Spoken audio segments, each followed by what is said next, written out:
right. So welcome everyone to the third Rulemaking Advisory Committee meeting for Senate Bill 822, which is the Network Adequacy Rulemaking. My name is Brooke Hall, and I am the policy analyst who is in charge of this rulemaking. In the interest of time, I'm not gonna ask for introductions today, but just some meeting etiquette before we get started. Please stay muted unless you're speaking, just to keep the conversation clear. If you do want to add to the conversation, feel free to do so at any time. Just raise your hand if you'd like to comment or ask a question, and I'll call on you. And when you do speak, please just introduce yourself so that we can capture clearly for the record who is speaking. So you should have received some materials before today's meeting. Those included an updated version of the draft rules, the draft network adequacy reporting template, a crosswalk which shows where Oregon rules align and diverge from federal rules and requirements, and comments received since the last RAC. We don't have a lot of time today, but we're going to try to get through all of those. Here's the agenda for today. We're going to first review the comments received. We'll review the reporting template. We'll review the draft rule. Hopefully, if we have time, we'll also review that crosswalk. We'll have some time for public comment. And then next steps, there is another RAC meeting, which is scheduled currently for November 11th. Any questions, comments before we get started?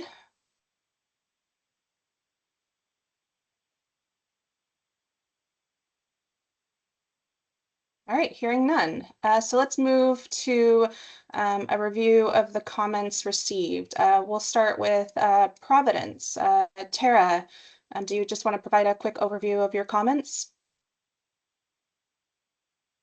Hey, Brooke, thank you so much. And I apologize, I'm filling in for Bo today. So I'll just kind of defer to what's written in the comment, but happy to share if questions come up throughout the meeting. I did do an overview, so let's see if I can pull it up and kind of fill in for you. Just let me find it.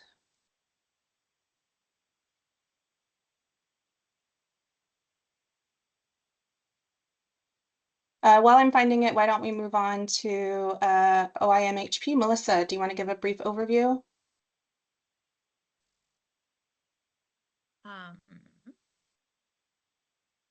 Hi, my name is Melissa Todd, and I am a psychologist in Eugene, and I'm here on behalf of OIMHP. Our comments were really just putting into writing some of the things that I said in person at the last meeting, with regard to really just trying to figure out what metrics are needed to really capture network adequacy for behavioral health specifically. We support the department's efforts to collect the data as is, but we feel like it's more meaningful with behavioral health to really look at the numbers. And on the second page, we just had some suggestions for ways to collect that data. And of course, following the conversation last time, I wasn't sure what would be feasible or not feasible for insurers. And I know that at least one insurer did speak to that, but that we really think that the focus needs to be on looking at the overall numbers of behavioral health providers in relation to members, and that we could make some comparisons between behavioral health and medical, just because the history is that most insurers carry adequate networks on the medical side and have struggled to have adequate networks on the behavioral health side. And then, we just had some ideas for looking at trends over time, because this, I assume, would be new data that hasn't been collected before. So it would be hard to make sense of it without looking at it over time. And then to further make sense of the data on the behavioral health side, particularly if some insurers are struggling to meet network adequacy standards, would be to look at some other factors that may be contributing to lack of network adequacy on the behavioral health side. And then on the bottom, respectfully, just wanted to put into writing some of the suggestions that I made to carriers last time about giving a little bit more context to some of the questions that they're asking providers, educating the providers a little bit on why they're being asked these questions, and that they may be able to gain more cooperation from providers in answering these questions. Thank you, Melissa. And why don't we move on to Kaiser? Merlene? Hi, good morning. This is Merlene Converse from Kaiser Permanente. We submitted comments consistent with our feedback at the last Rulemaking Advisory Committee meeting. So we're asking for clarification that the first year of reporting will be submitted in 2027. And we noted that if the regulation is not effective until January 1st of 2026, this does not allow enough time for health carriers to implement the new standards, gather and analyze data from network providers and facilities, and then submit the reports to the DFR. We asked for the regulation to address expectations when a carrier identifies a network access gap. And I know that we'll talk about this later today when we go through the draft, but thank you for including a section in today's draft that addresses this comment that we made.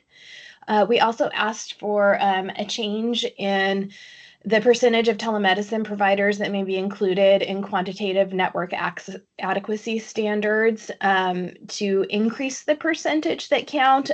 We noted that carriers already cover these services and they're a popular option for our members. And so being able to count them would provide a better overall picture of the provider network available to patients seeking care.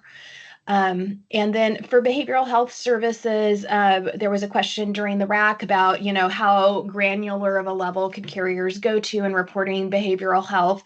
And we think that it would make sense to report behavioral health providers in relation to the overall enrollee population that would be in using that provider network, rather than going to the granular level of patients who might actually seek behavioral health services, because again, it's slicing and dicing the data at a deeper level of granularity than would be feasible. So thank you very much.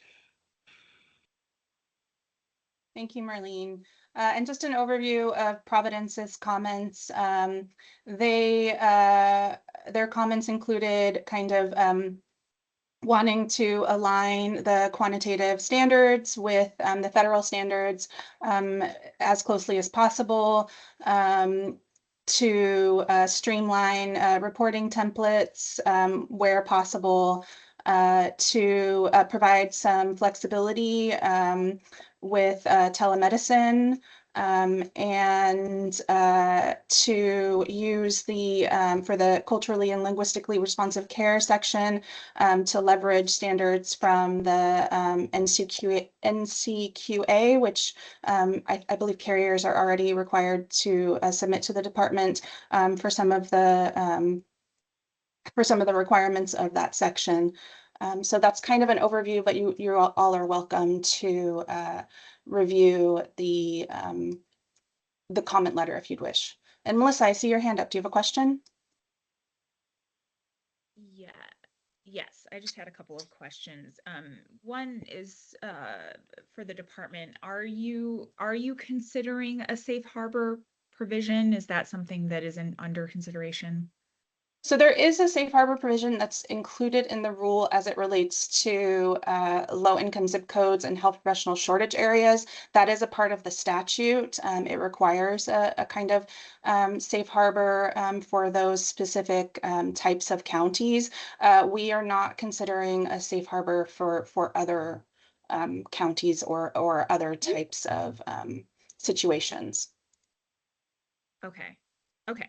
So that's helpful, because I didn't know if that was going to be extended, if because looking at Providence's letter, they said that they wanted the ability to demonstrate that there is either a lack of providers within a geographic area or a lack of providers willing to contract. And I was just wondering if how they would demonstrate those things. And if but if that's not something that you're looking to extend, then that question may not be relevant.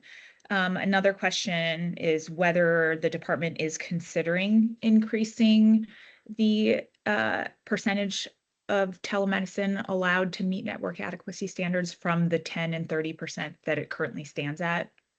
We have not had any conversations about increasing those current caps. But we're happy to, engage in those conversations with carriers or stakeholders if there is a belief that those caps do need to be increased. Okay. For the record, OIMHP is against raising those caps.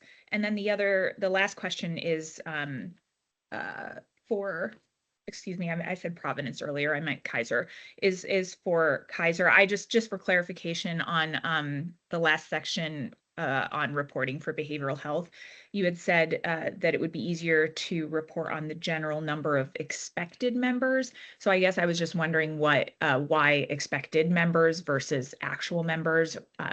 Just wanted clarification on that. So when we do network reporting, we look at a snapshot in time of enrollment. And so I say expected members because enrollment is something that changes every day of the year.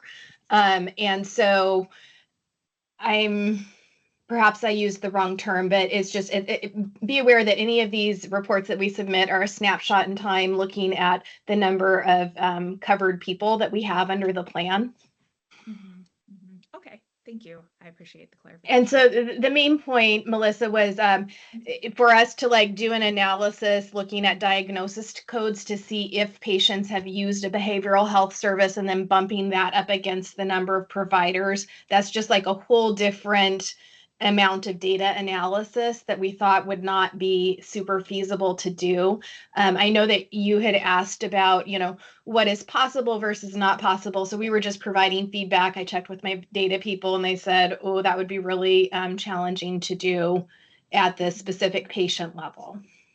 Okay, thank you. I appreciate that feedback.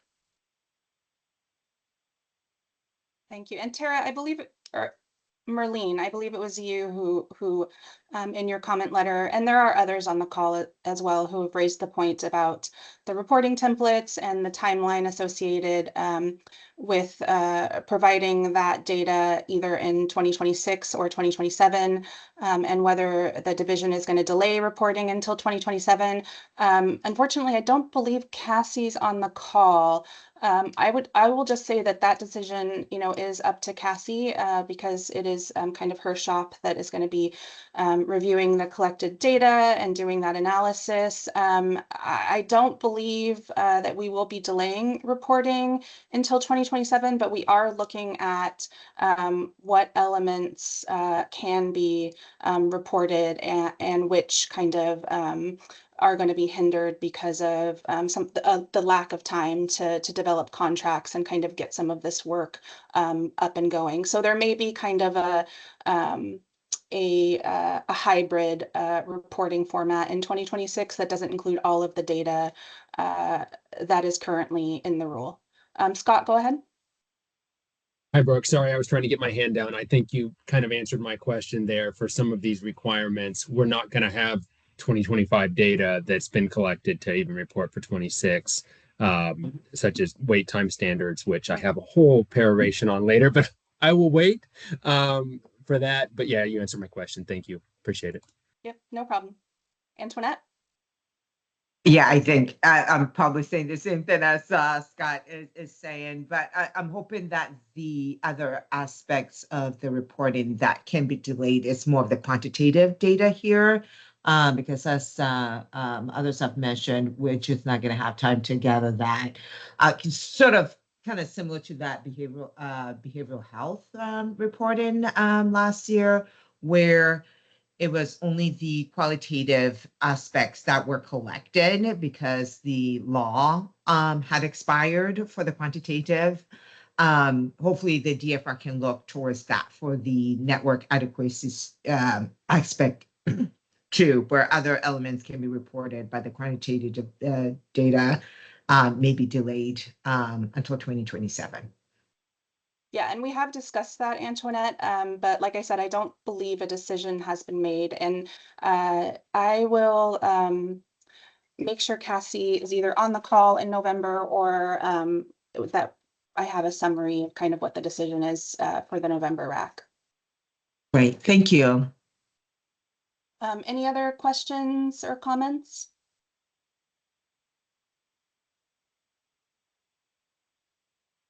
All right, the next part of the agenda is reviewing the reporting template. So Karen, do you want to pull it up or do you want me to pull it up?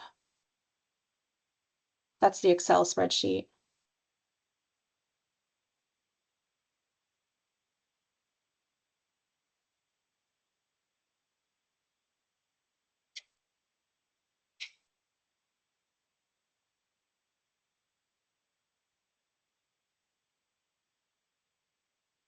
All right, can All right, everyone? sorry. Yeah, sorry about that. I'll get it. No worries. Can everyone see this? Yes. Yes. So just a quick reminder, the reporting template is a work in progress. We're still working on converting several fields into drop-down menus for ease of use, so you don't have to kind of manually insert as much information. And this really is only intended to capture that quantitative data. There are a number of narrative data requirements in the rules, and those will be captured in a different form, which I'm hoping we'll have available for you to view at the next RAC. And I see, Merlene, you have your hand up. Yes, thank you. So I had an initial question on this Excel template that we would be filling out.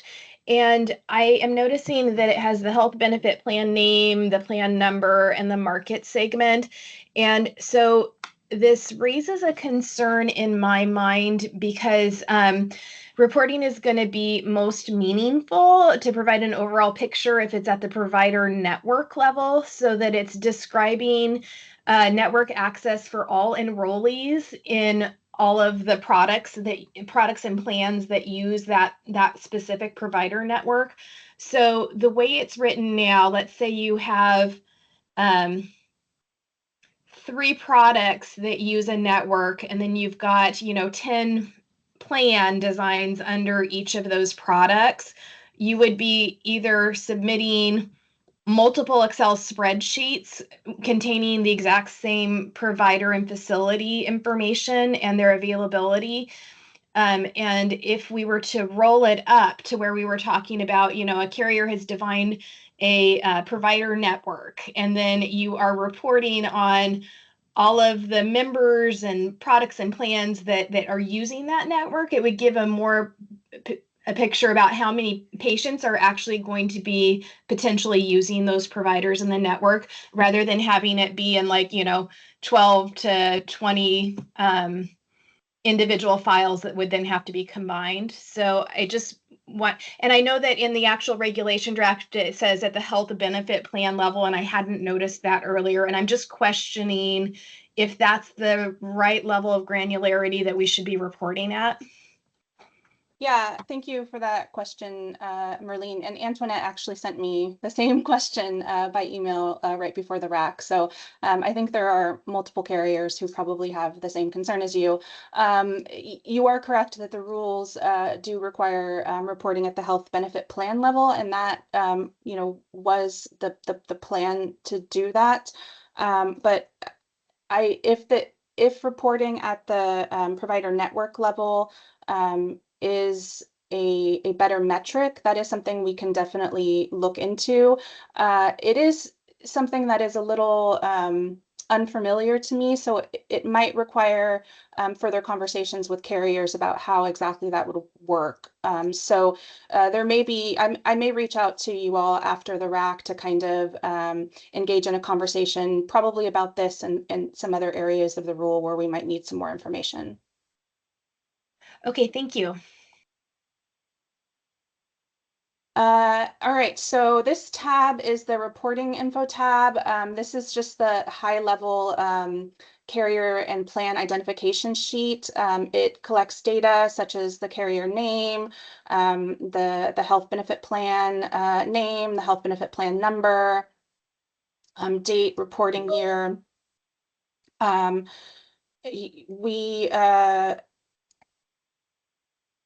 This is really intended just to map network data to the correct filing.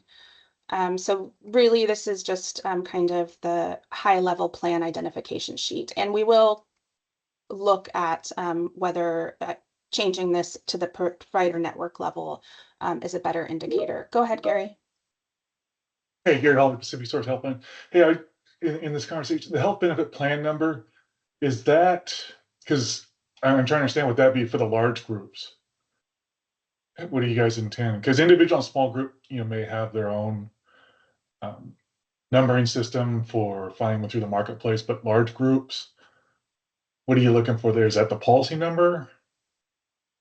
The group That's a policy good number? question. I believe the policy number would be the best option there, but I will confirm with our internal data people. Okay, just a little caution there because it could get a little messy if we put you every Yeah. large group policy number. That could get a little messy. Okay. Yeah. So, for example, and this is Antoinette from Cambria Health speaking. So, for example, when at least for us, carriers file their benefit booklets or policy forms, it's on we have a standard form number that we use that then gets broken down depending on plan. So when you put that, I guess I'm looking to see, are you looking for that master plan number, which I'm assuming is the policy form number, or are you looking at a breakdown? So as Gary said, it's just going to be really messy, and it could be simplified just by going by the provider network level, like what was suggested by KP. And I think for the purposes of DFR's review and also for Cassie's review, it's going to be so much easier on that level too. Yeah. Thank you for that, Antoinette. Mm-hmm. Spencer, go ahead. Yeah, I just wanted to chime in. This is Spencer Peacock from DFR. Thank you for the feedback and the comments, right? We're certainly not sold on the plan number. I think we were thinking through what could be used as an identifier. So between Brooke and myself, we'll work with the analysts over this development and the feedback being provided, and we'll get this clarified. So appreciate the feedback. Yep. Thanks. And Spencer, that's the same for the benefit plan name, since we're on that. It's the large groups, when they get brought in, it just muddies things up. Hopefully all of that is moved when the DFR moves towards the provider network level. That was going to be my question, Antoinette, is that something that would no longer be an issue if we did move to the provider network level? I think so, having worked previously on our benefit booklets. Yeah, I think all of that goes away. Okay. Thank you. Any other comments about this tab? Okay, the next tab, Karen, is the instructions and definitions tab. This serves as the kind of foundational documentation for, sorry, not documentation. It serves kind of as the foundational area for the Excel spreadsheet for instructions and definitions. It contains legal definitions, data formatting requirements, and general instructions that carriers must follow for accurate submissions. And this is where all definitions adopted in the rule are housed. And we will ensure that this tab is updated with clear methodology and instructions once final policy decisions are made. So any questions, comments, feedback about this tab?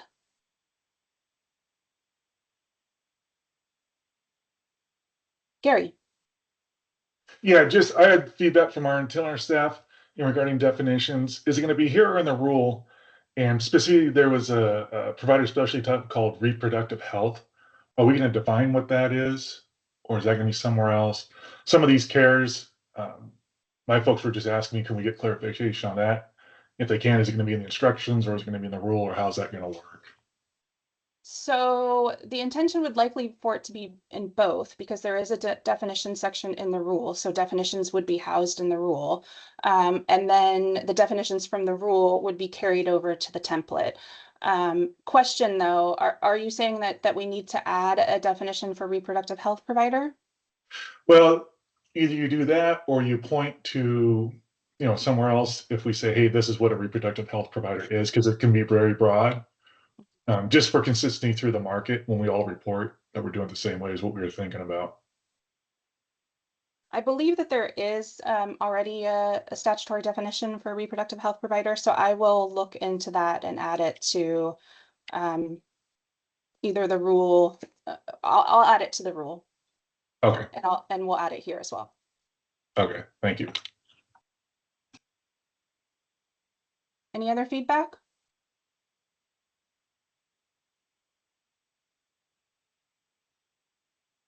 Okay, the next tab is the time I actually had a distance. question. Oh, sorry, go ahead, Seth. Seth Johnstone, Basic Rates Oregon. Just was curious if we're going off of CMS and national protocol, if we could still provide a definition for the Oregon state definition of a gender affirming care provider, seeing that CMS is currently trying to decimate the provider provisions on a national level. Just wanted to make sure we still had that defined per 2002. Yeah, absolutely. That's a great point, Seth, and we can definitely add that to the rule and to the spreadsheet.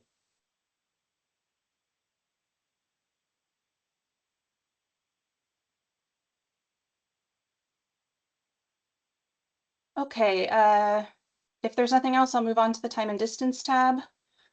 Okay, so this tab is intended to house the quantitative compliance results showing access and wait time by specialty.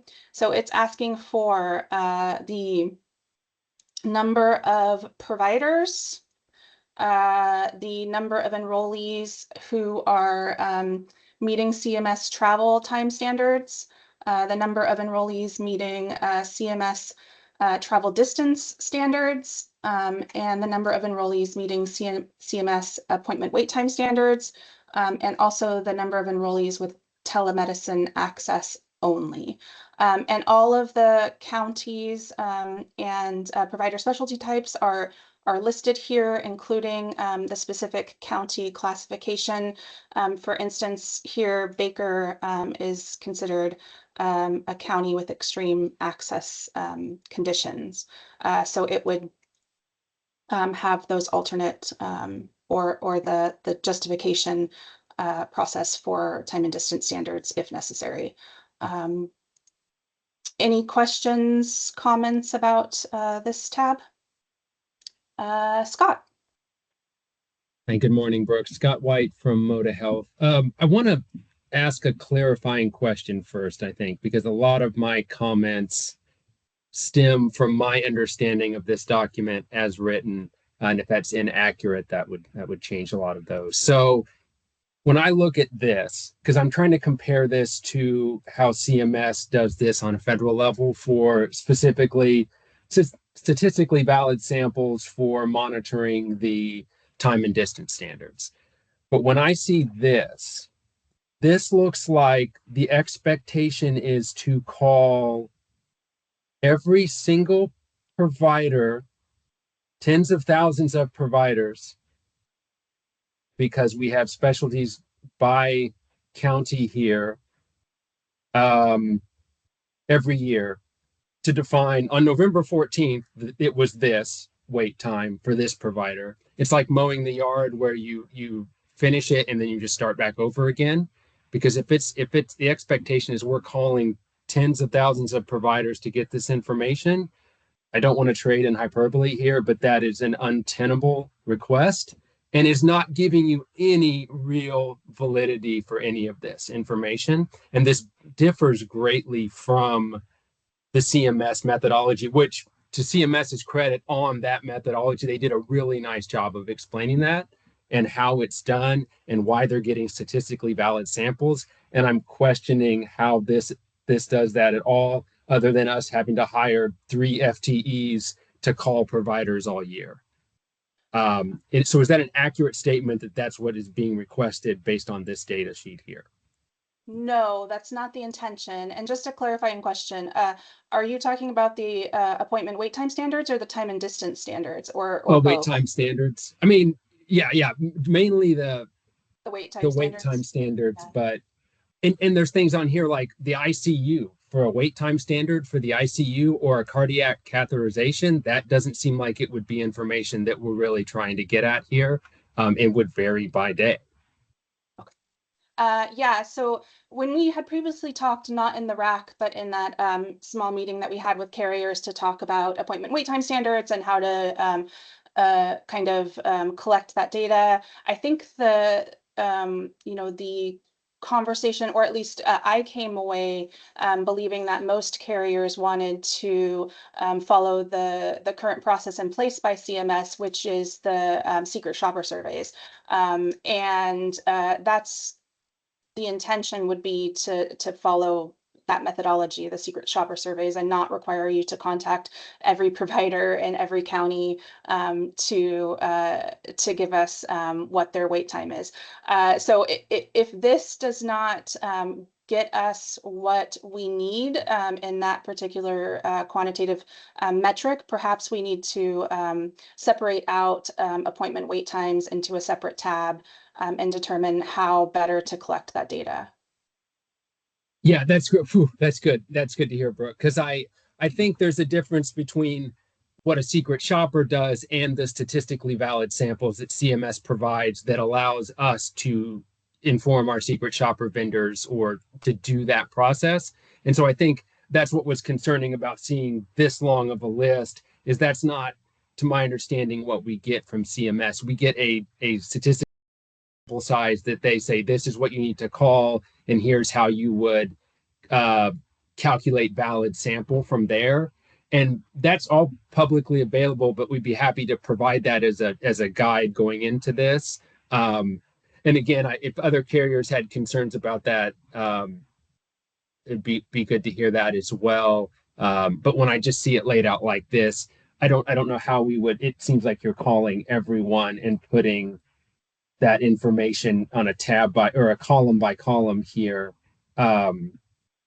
And I don't think that's not the intent. That's the way this reads to me. But Gary, yeah, go ahead, fill in if I'm missing something here.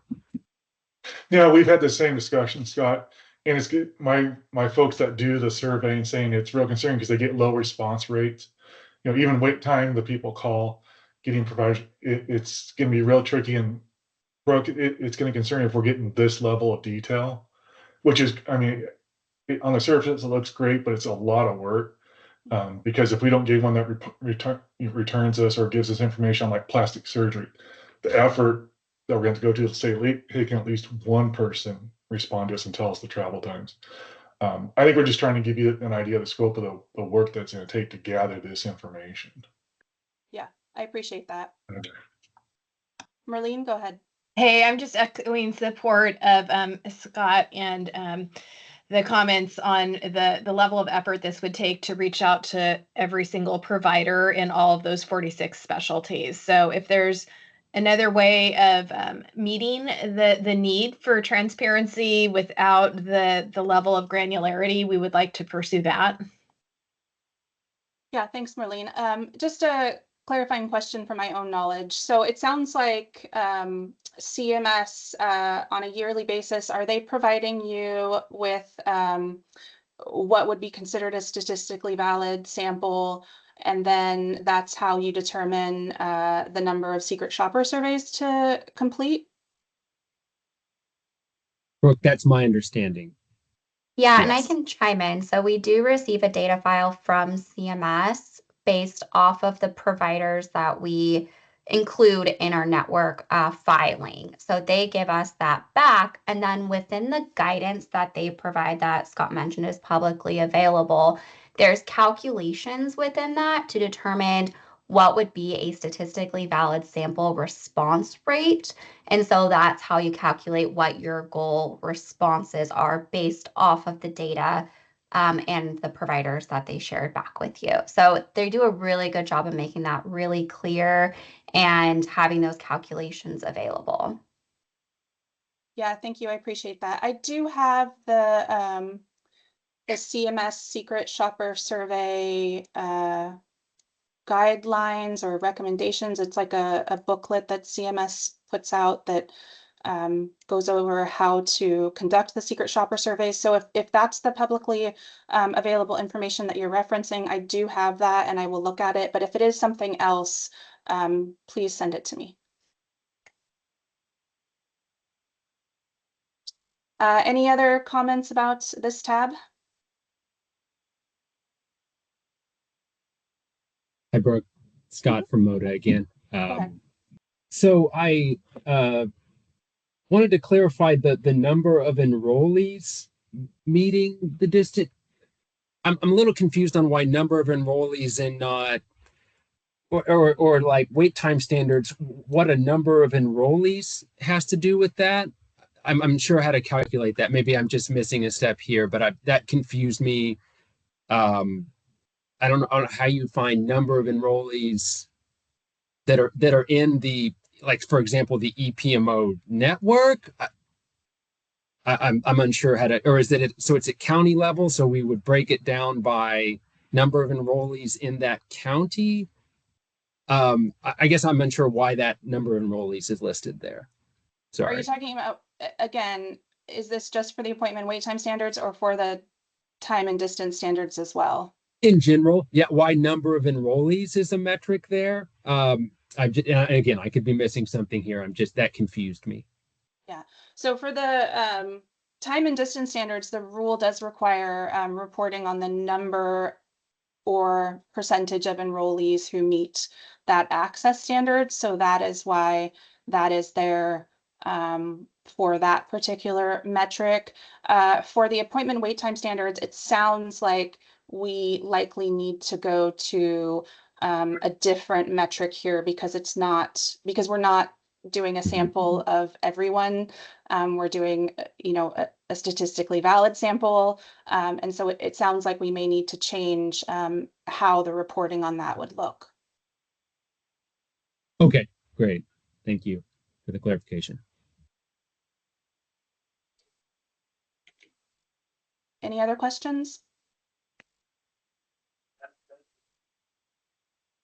Brooke, I would just say thanks to the department for being willing to work with us on making these meaningful transparency requirements and not just, and again, I just want to reiterate, it's not about that issuers don't want to do work that, I don't want that to come off as the main point here. It's that we want it to be work that actually provides meaningful information, because it is a lot of work on our teams to do this, and we just want it to be meaningful.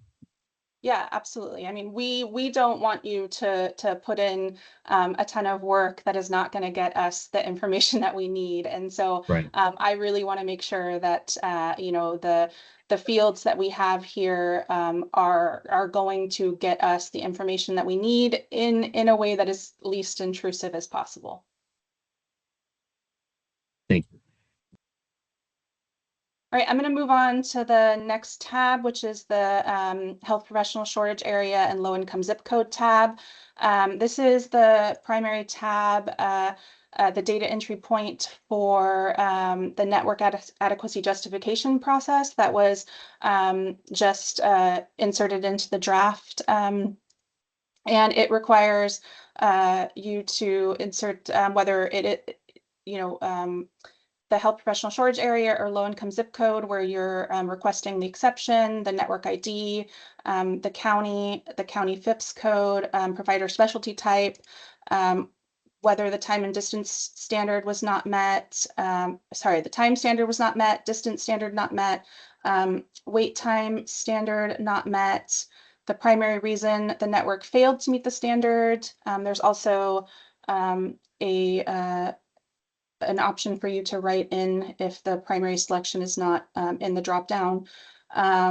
And then a list of documents available to address network gaps and any mitigating measures that carriers have taken to ensure that there is still access to care without unreasonable delay. Comments? Gary. Hey, again, as we're getting larger, what's the network ID? Is that a name or is a number in the very beginning, column B or C? Network ID. Mark, what's the intention? I think you were going to put a drop down there. What was the intention there? Go ahead, Mark.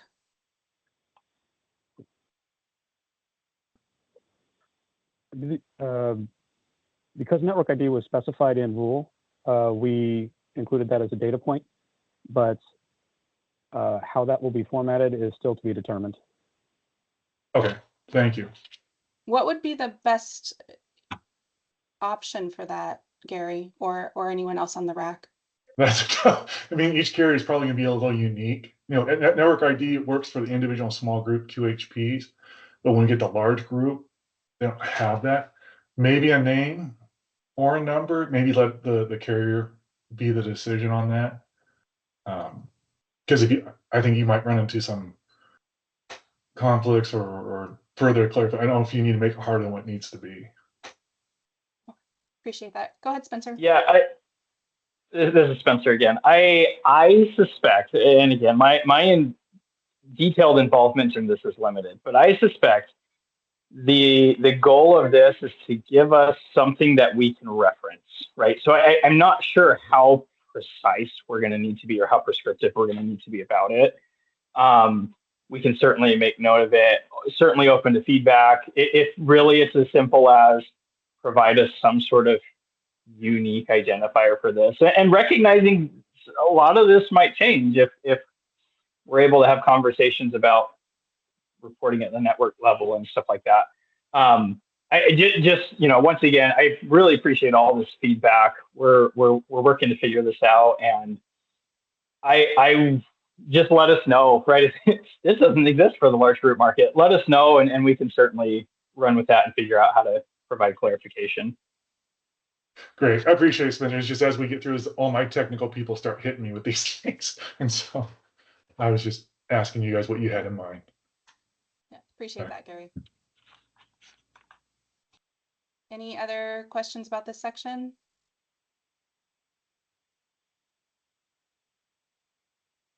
Okay, next is the providers tab. Oh, Melissa, go ahead.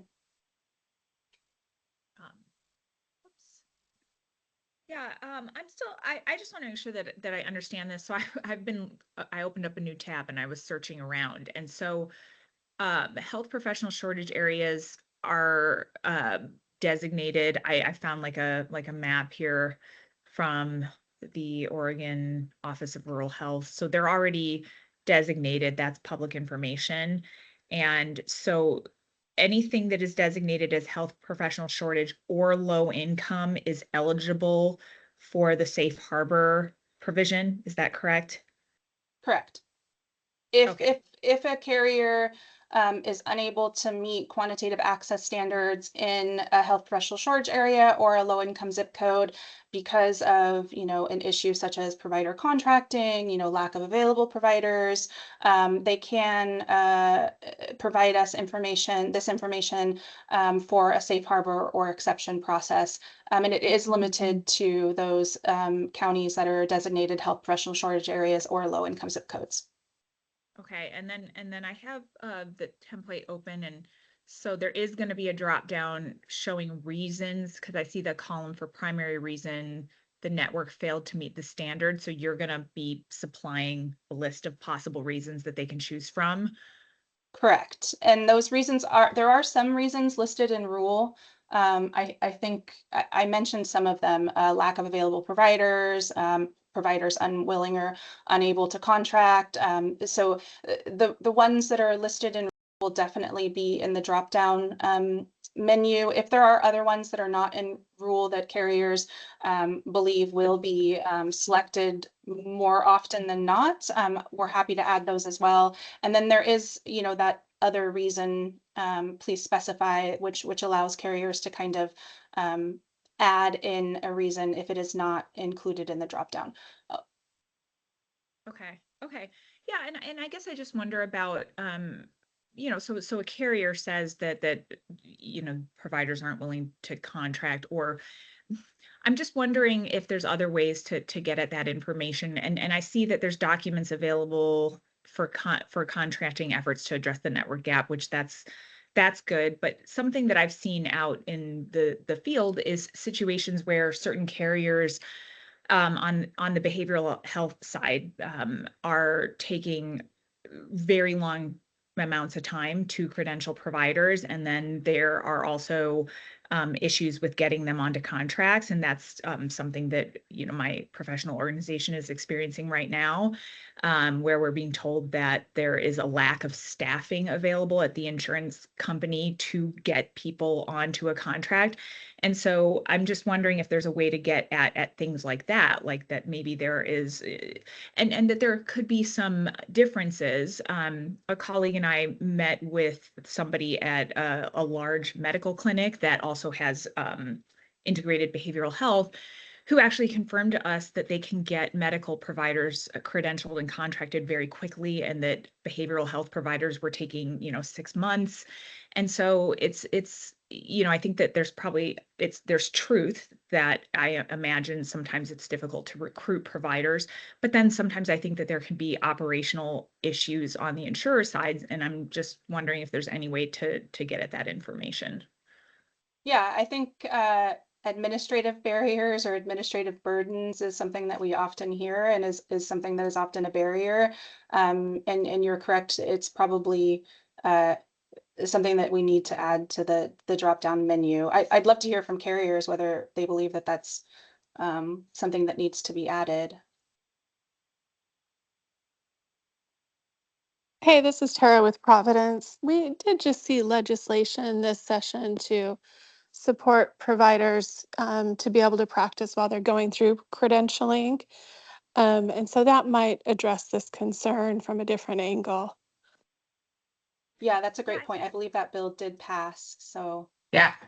Yep, I feel like I saw that somewhere too, but I meant to dig for that, and I didn't get a chance to do that. So now it's good to know that that does exist somewhere. I'll be happy to pop in the bill number for you, Melissa.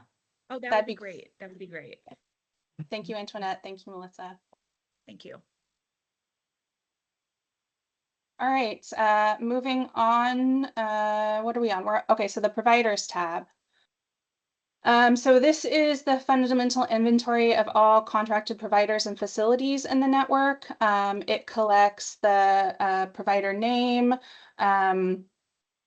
provider or facility number, appointment availability, provider or facility specialty, provider address, provider facility zip code, contact phone number, whether the provider or facility is accepting new patients, whether the provider or facility serves in a low-income zip code or health professional shortage area, and network affiliation and tier level. And I will just say there have been internal questions about this column for appointment availability, and what exactly that means. I think we probably need to word this a little better, although I'm not sure how to do that.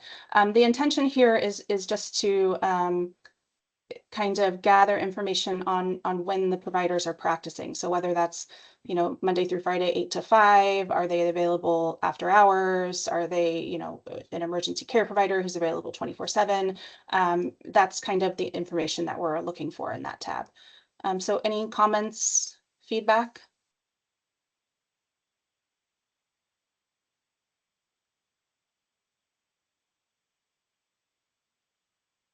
All right. Moving on to the enrollees tab.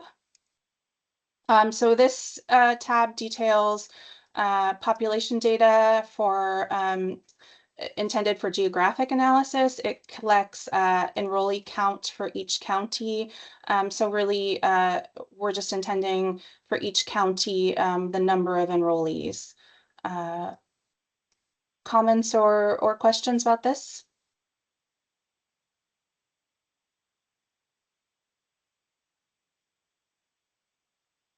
Gary, go ahead. Does it say, I was looking at instructions, does it say as of what time or date is the enrollment count? That's a good question. I believe it would be as of January 1st, or the date of whenever the report is due. But I will clarify that with Cassie. Okay, yeah, if you can just put that in instructions, that'd be great, as of, you know, whatever date. Thank you. Yep, we will do that. Any other questions?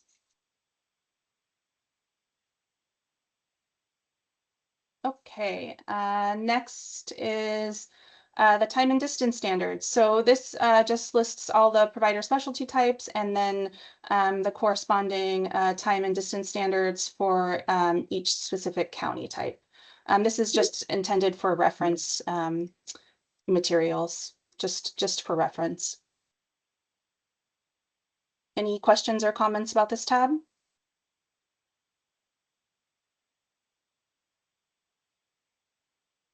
Okay, and moving on, I think this is the last tab. This is the lists tab. This is just a reference tab again. It displays standardized codes and fields used elsewhere in the template, such as specialty codes and plan types. And so it's really just intended to populate the rest of the form, I believe. And Mark, if I'm wrong about that, let me know.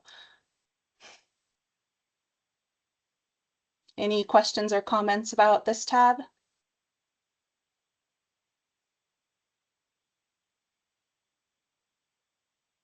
Okay. Well, I appreciate everyone's comments and feedback about the reporting form. We're going to take everything that we've heard today internally back and kind of look at how we can reformat things for better use.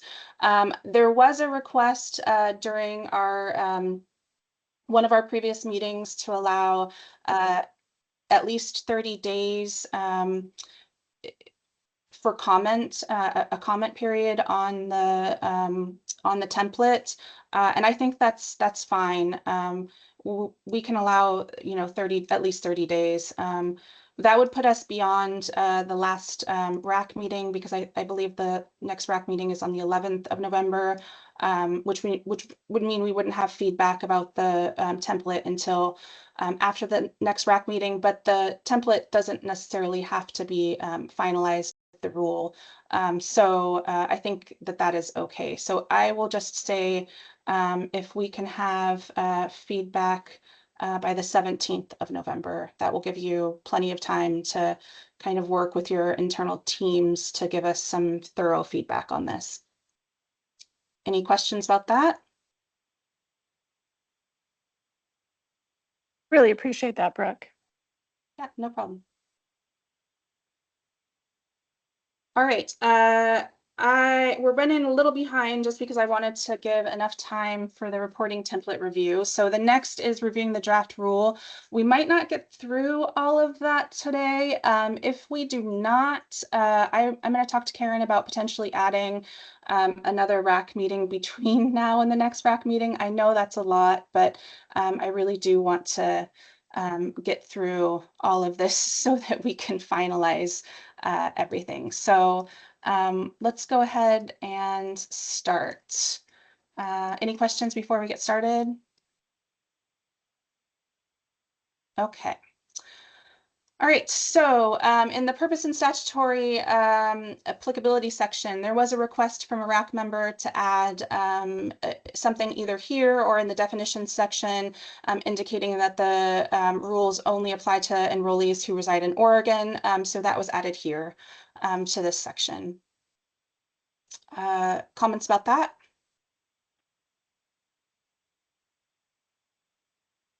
All right, moving on. In the definitions section. So quick question, Brooke. Oh, go ahead. With respect to the applicability here, so it would only apply to members residing in Oregon using Oregon licensed providers, right? I just, Enrollees in Oregon using Oregon licensed providers. You know, that's a great question, Antoinette, and I don't know that I have a response for that right now because I believe there are edge cases, right? Like in some of our counties that do are some of our counties that are close to other states where they may be seeing providers who are in other states. So that might be a question that I need to take back internally and kind of get a little more clarity on. but I guess for those providers on the call, you would need to receive some kind of, wouldn't those providers out of state practicing in Oregon need some kind of, is it license or approval by the licensing authority here in Oregon, depending on the practice, in order to practice in Oregon? Yes, that is This is Courtney Kessler with the Oregon Medical Association. If I serve a patient and that is, I can't hear you very well, Courtney. Oh, I'm sorry. sorry. Is it just me? I can hear Courtney. I'm not sure about others. She was kind of breaking in and out for me, but if go ahead, Courtney. if the patient's in Oregon and the physician is in Oregon, then they have to have a license in Oregon. But Okay. if the patient travels and has all of their care done by in the state of Washington, Mhm. just because they reside in Oregon, they can see a Washington doctor, but all the care would have to be done in the state of Washington. But many physicians who serve in like the Tri-Cities or some places in Idaho and Vancouver have license for both Oregon and Washington. So then for the network adequacy, wouldn't it really, shouldn't it apply to those residing in Oregon that use Oregon providers? Because I guess I'm not quite sure how we will be able to provide that quantitative data for when an Oregon resident is receiving care out of state in like Washington or Utah or Idaho. I'm just trying to think, it just makes sense out of all of this. So, okay. Yeah, I appreciate that, Antoinette. And again, I don't know that I have an answer for you right now because there are cases where people residing in Washington or in Oregon do get care in other states, and I don't know exactly how that works, so I don't want to provide you with the wrong answer. Okay, sounds good. But Gary, go ahead. Hey, Antoinette, I believe it's going to depend on your network. That's the flexibility the carriers have is, if you want your network to include Washington providers, then it's going to, it might get, a little complicated. So I think that's the determining factor is the network, who's in and out of it, as opposed to license in the state. Because if we, like Pacific Northwest, we make our network Washington, Oregon, for our Oregon plans, then that would be really big. So as opposed to where the provider's license, I think it's more on the network, who's in and out of it. Are there carriers who supplement or who have providers who are operating in states other than Oregon and providing care to Oregon enrollees? Well, Oh, yeah. Yeah. Okay. Yeah. I think this goes also back to, I don't have my subject matter expert on the call right now, who handles our network management. But then it goes back to why it makes sense for the report to be on the network level as to the plan level, because it makes it less complicated for the insurer to provide that data where it makes sense. Got it. Thank you for that, Antoinette. Again, I will look into that, have an internal conversation, and get back to everyone. Thanks so much, Brooke. Mm-hmm. All right, so for the definitions section, so the first change was I changed the definition of low-income zip code to point to the lists maintained by CMS. The same change was made to the definition of health professional shortage area. They both now point to the lists maintained by CMS. And then for the county, we added a definition of county, which matches the definitions by CMS and the QHP rules. So it includes definitions for large metro, micro, rural, and counties with extreme access considerations. And I believe this was a request at the previous RAC. Any comments, questions?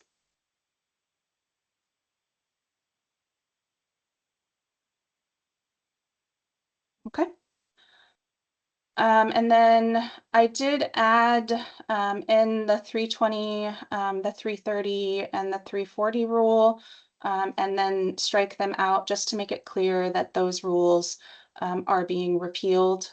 So those are new additions, but again, those rules are being repealed. For nationally recognized standards, I just added in here that the department adopts the nationally recognized standard because nationally recognized standards is in the definitions section, and so it doesn't make sense not to have that appear in the body of the rule as well. So that's kind of the reason why it was put there. Merlene, go ahead. Hi, thank you. So I had a clarifying question. So in this regulation, is it always going to reference 2025? One of my stakeholders called out that CMS tends to make adjustments to the standards every year. And so from a practical perspective, if CMS continues to update its standards over time, are we, for the purposes of reporting network access in Oregon, just supposed to ignore those future changes to CMS? Is that the intention? Yes, the intention was to kind of codify the standards that were in place as of January 1st, 2025. So those are the standards that the department is adopting. Those are the standards that we're referencing. Any future updates to those standards, we won't be updating the rule to reference those. And so, updates to CMS guidance probably wouldn't be accurate because, again, we're kind of freezing in place the standards that were in place on January 1st, 2025. And that is because that's what the underlying legislation does. Okay, so from a practical perspective, if there was a desire to have a change in the future, that would require legislative activity, and then the rules would follow if there was a legislative change in the future. I know that's hypothetical, but I'm just wanting to make sure that I'm following the rationale, just so I can explain it to my stakeholders. If there was a desire to update the standards, the quantitative standards, or update a segment of the statute, yes, that would require legislation. If we're talking about updates to guidance, if CMS puts out guidance that could be adopted by the department, that's something that we'll look at on an annual basis, and then determine whether or not we need to incorporate that into our own guidance that we put out on an annual basis. Okay, thank you.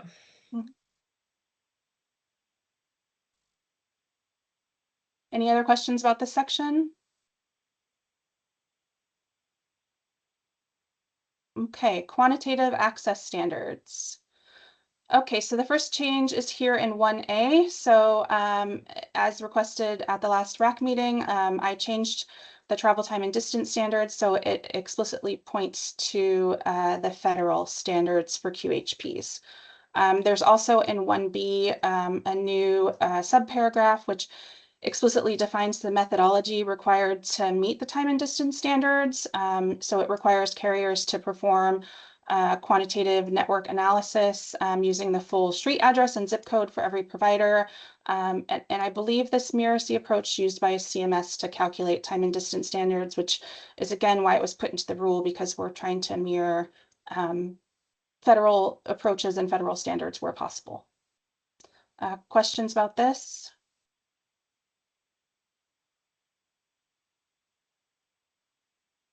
Gary. So just clear, the geospatial, that's the same as the CMS, the reference, okay. Correct. Cool. Yeah. Just want to make sure. That's the intention, is to be the same kind of geospatial access calculation that you're doing for CMS. Okay, perfect. Thank you. Right, and then in 2, this is the justification process that was added for unmet standards, which we talked about before.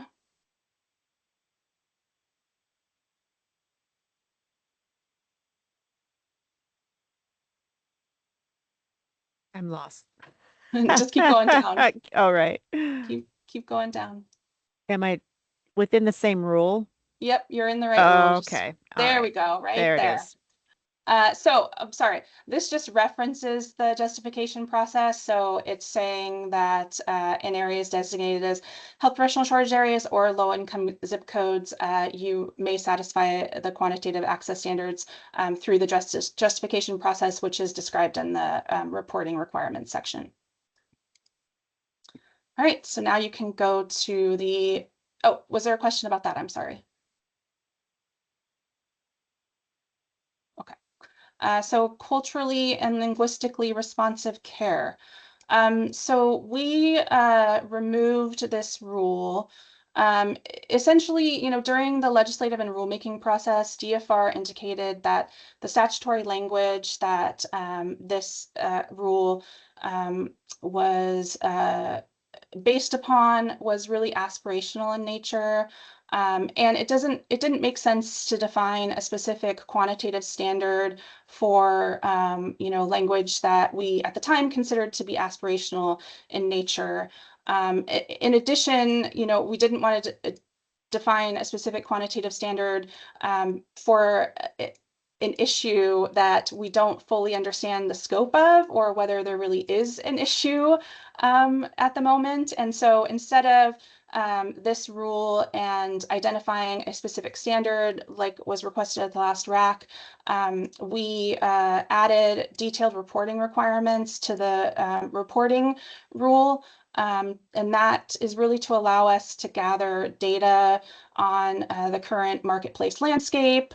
And if the data does in the future demonstrate that there is an issue in this area, that there is network access or sufficiency related to cultural and linguistically responsive care, then we can look at whether a more specific standard is needed. But again, it didn't make sense to kind of define a specific standard when we don't have an understanding of the problem, and when we ourselves said that the language was considered aspirational. So any questions or comments about this? Scott. Hi, Brooke. Scott White from Moda Health again. I think that, thank you for that. I think that makes a lot of sense when from a methodology standpoint. I had a question on here on the availability of interpreter services across provider types. Would it be possible to add as self-reported to that as well? Because B and C kind of follow that, where this is not something that the issuers could try to get this information, but adding as self-reported makes sense because it's not something we have direct control of. So I really like those additions to B and C because we talked about, I believe in the previous RAC, and providers. I think Melissa offered some suggestions as well, and in her comment letter on how we can go about getting that from providers. So thank you for that. But we went through some of those processes, but as self-reported, I think would be helpful in A as well, just like in B and C. Yep, that is something we can mirror in all of those requirements, Scott, and thank you for pointing that out. Thanks. All right, moving down to the reporting requirements section. I'm going to We only got 20 minutes left, but we're going to try to finish this up. Okay, so the first change is in 2D. So we added, this is where the detailed written justification process is when there are unmet quantitative standards in health professional shortage areas or low-income zip codes. It details 4 mandatory elements carriers must provide when they are seeking that safe harbor. So there is identifying the specific network inadequacy and the standard that they're requesting an exception. Providing an explanation of the primary reason of the failure to meet that standard. And again, there is a list of kind of some potential reasons there. Documentation of good faith contracting efforts, a description of mitigating measures that ensures enrollees are still able to have access to care without unreasonable delay. So any comments about this addition? Gary. Yeah, so now this written justification is just part of the network adequacy report, right? It's all gonna be submitted as one, it's not a separate submission to the DFR. It's not a separate submission to the DFR. Okay. It will be a part of either the quantitative reporting template or that narrative reporting template that I talked about earlier. The decision on where to add it has not been made yet, but we will add it to one of those. Okay, thank you. Courtney? Thank you. Melissa brought something up about the process of which can be very delayed and very long of credentialing, and also just the process of getting a contract signed. Would it make sense to put in a number somewhere where they could say that the insurers could share and to get to network adequacy, they are working with this many providers, but they're just not all the way signed up yet. So they're in the process of credentialing 5 providers in this network, or they're in the process of contracting with 10 providers in this network. So at least there be a show that there are some people in the wings. Yeah, that's an interesting point. I'd love to hear from carriers what your thoughts are about that.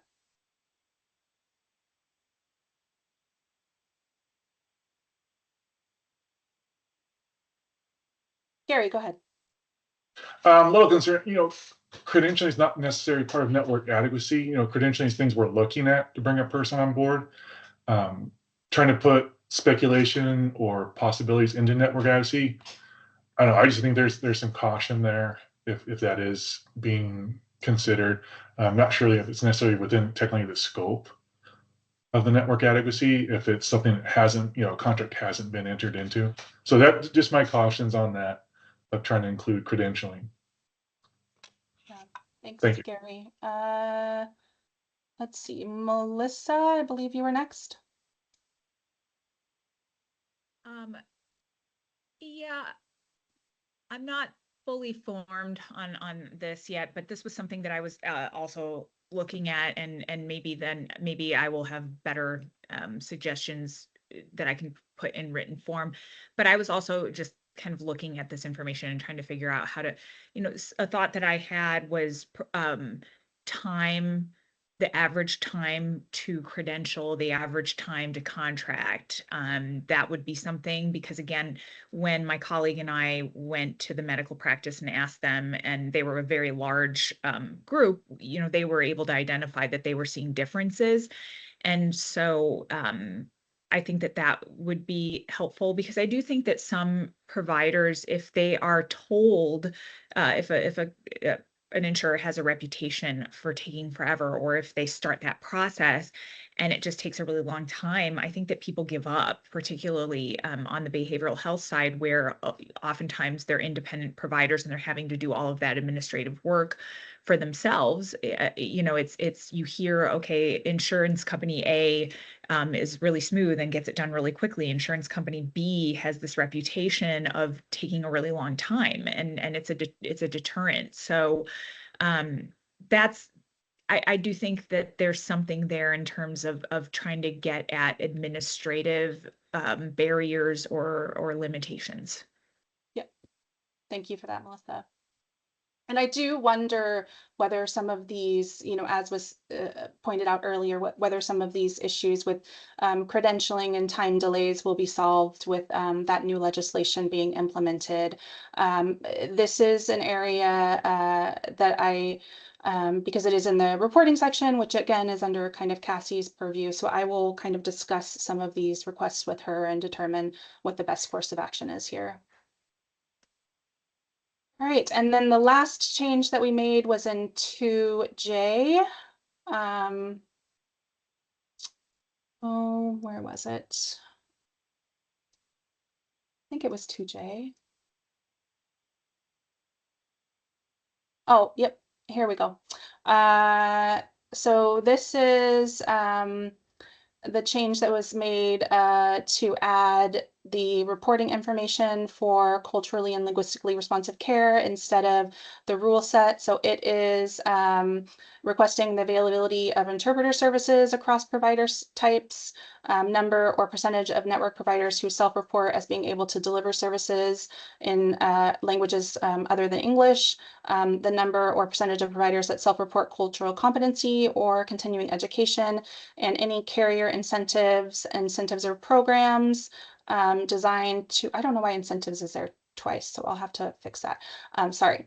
Any carrier incentives or programs designed to improve enrollee access to culturally and linguistically responsive care. Any thoughts about this section? Gary.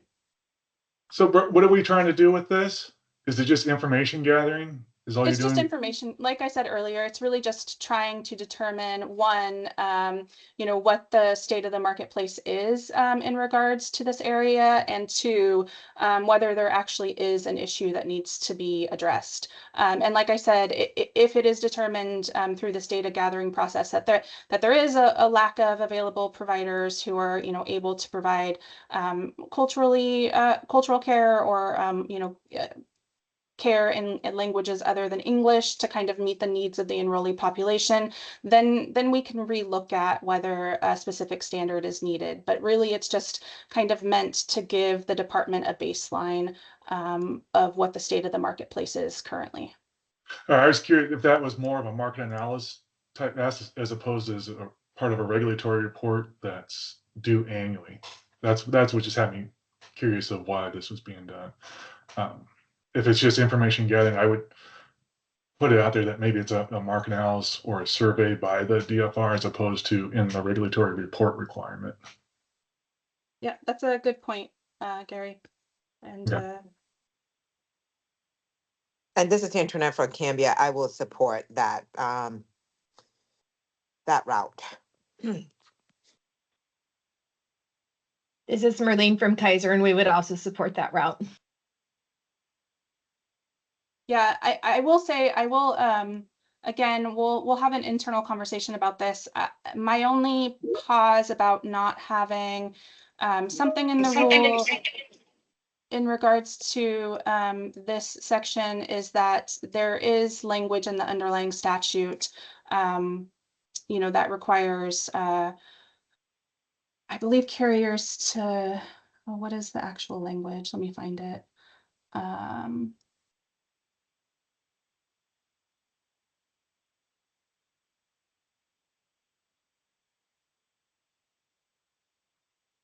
So it requires carriers to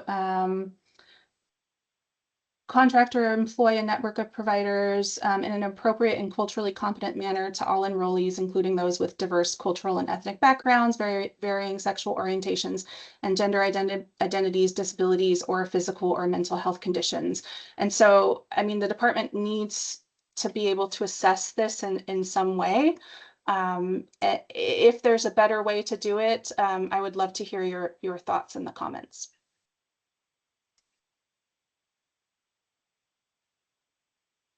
And then the last rule set is the provider directory rule. And we didn't go over this last time, but I did send out an email. Really, the only changes to the provider directory rule was changing insurer to carrier. And then this round, I did update the statutory or other authority to point to the correct statutes. So those were the only changes in this specific rule set. So comments, feedback on the rule. I would love to have feedback by the 28th. That gives you 2 weeks. So if you could have it by the 28th, that'll give me plenty of time to incorporate any comments into the next draft of rules for the next RAC, which is again on, I believe, November 11th. Right. So we have about 9 minutes left. As I stated earlier, there was a crosswalk that I created that kind of states how the current Oregon, and I will say the current because it could change, the current Oregon rule aligns or diverges from federal network adequacy rules for QHPs. This was a request, I believe, made in one of the comment letters. This is kind of what I've come up with. I'm not going to go over it with everyone, but if you do have feedback or comments or questions, please feel free to send them to me. And then I believe that we have some time for public comment. So if there is anyone, a member of the public who would like to provide a comment, now is the time to do so. So please let me know.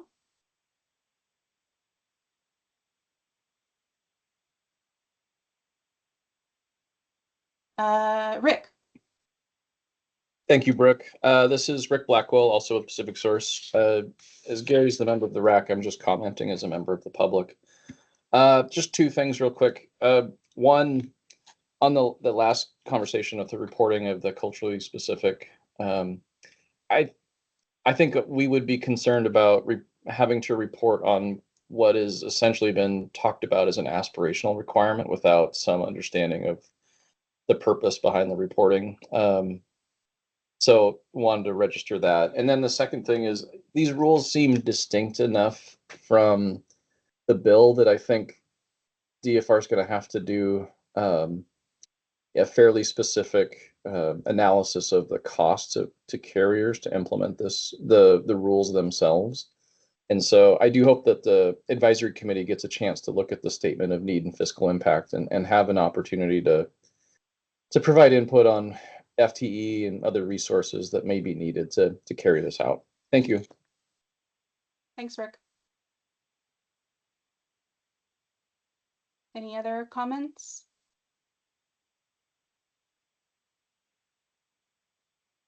All right, so next steps. The next RAC meeting is November 11th. That will be the last, at least in this round, the last RAC meeting. Go ahead, Karen. And yes, I have not sent that out yet. I will do so after this meeting is over, as far as sending out the invite. That will be coming. Thank you, Karen. And just for everyone's knowledge here, I believe the intention with this currently with this rule set kind of in where we are with the rule and with the reporting requirements or reporting template is to file a temporary rule to have it ready by the January 1st, 2026 deadline, and then continue to work on a permanent rule. Correct. So that is what we will be doing. The November 11th RAC will be the last RAC meeting for the temporary rule, and we'll go to hearing for the temporary rule, have it filed by the January 1st deadline, and then after that process happens, we'll continue to work on the permanent rule. Any questions about that?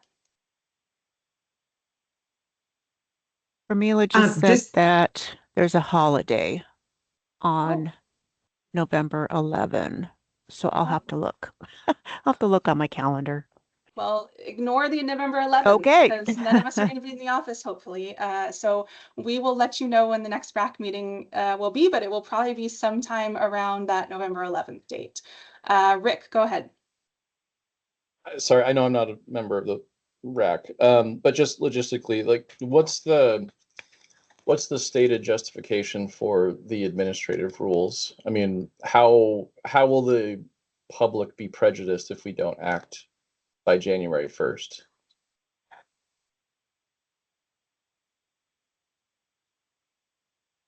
I don't know that I have an answer for you right now, Rick. That is something that I haven't started working on yet, and I haven't started thinking about yet. But I will have an answer for you, and I will come back to you with an answer for that. But that you're correct, and that is a requirement of the temporary rulemaking, and it is a requirement for the justification process for the temporary rulemaking. Antoinette? Yeah, so with the permanent rulemaking, when that begins, is this RAC going to reconvene, or is the intent to just finalize and then move forward with adopting what was adopted as a temporary rule? I Like a believe, continuation of the temporary rule? yeah, I believe the intention would be for the RAC to reconvene, Convene, okay. to continue working on the rule. Great. But I will clarify that with Jesse when he's back in the office. Okay, makes sense to me. Thank you. All right. Well, if there's no other questions or comments, thank you everyone for your time. I appreciate it. And again, feedback on the rule by the 28th and November, I think 17th for the reporting template. So thank you very much. Thank you, Brooke. Thank you. Thank you.